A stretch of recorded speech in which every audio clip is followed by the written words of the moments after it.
if we could first of all talk about Thomas, there's been a lot of stuff suggesting that you're in talks with Swansea. Can you just sort of separate the fact from fiction at the minute for us, please? I think it's the problem you get, as I said, and we all know about Twitter and the social media network and that, and it's not even that, because I think Sky ran something on the day saying that Thomas was in talks with Swansea, which actually had a rubbish, to be fair, and then I think the next thing when I was meeting Hugh Jenkins in McDonald's, so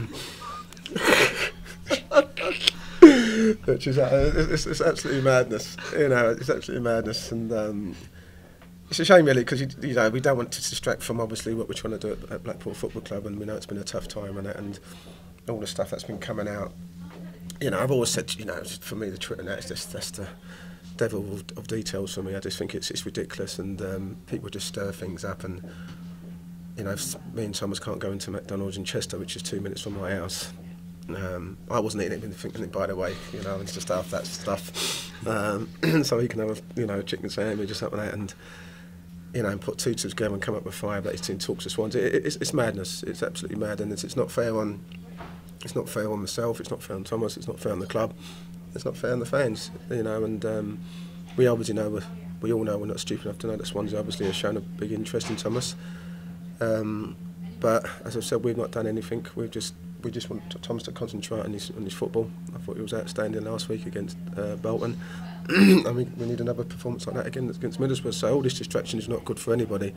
But as far as I'm concerned, and I'm sure if he was in talks with Swansea, our chairman would have known about it, because obviously he would have spoke to Hugh Jenkins.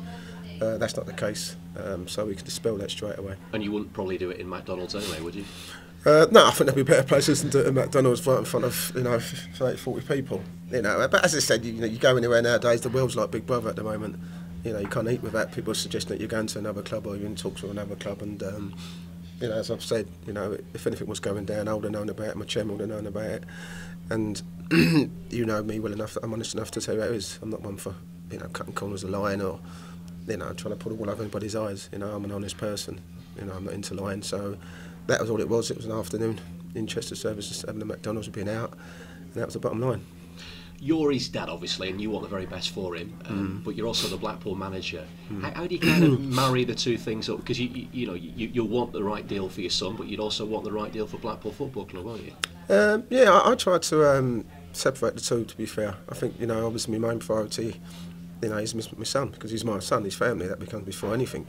I think we all agree on that.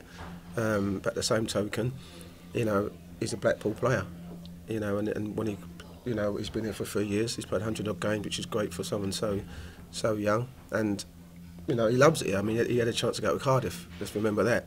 He could have earned a fortune, and he didn't want to go there. He wanted to stay and play for Blackpool, and that remains the same. And we know like anything, when it gets to January, we know he's always going to be linked with clubs here and there and everywhere.